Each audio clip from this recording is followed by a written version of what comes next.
后来继续要来讲，新竹科学园区的附近是寸土寸金，这个厝是有够贵，结果有袂少人是换到附近的土行杨梅去买厝，讲价少是足足差一倍哦。以一间厝25平来看，伫个新竹市爱2000万，但是伫个杨梅只要1000万，所以有一寡伫个新竹科学园区上班的这个上班族，到杨梅去买厝，拢无咧讲介绍，拢马上就出手了。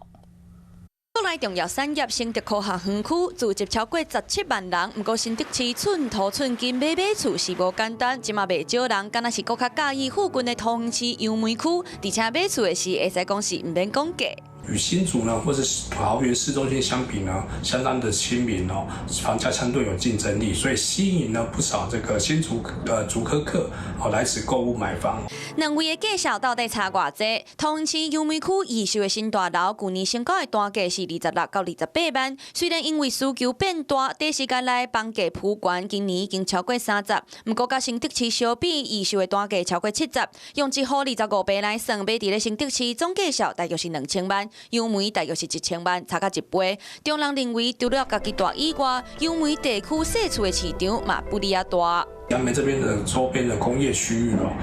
大小的工业区不少哦。那在地的产业需求呢，产业人口红利呢，也会促进当地的租屋市场发展。需求上好准，政府就推动新青安的贷款方案，实施以来有超过7成的买厝族群拢伫咧40岁以下，不过线嘛引发争议，就有人借人头户来转出租。财政部就提出2大措施，包含贷款前的审核、贷款后的稽查来防止。做人头也好，或者是出租也好等等，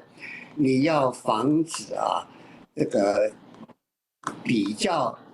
不是那么容易啦。专家认为，新青安当然嘛是要帮助青年，不过更较容易予一寡人来软人芳。建议公部门就要加强处理，防止这款的乱象。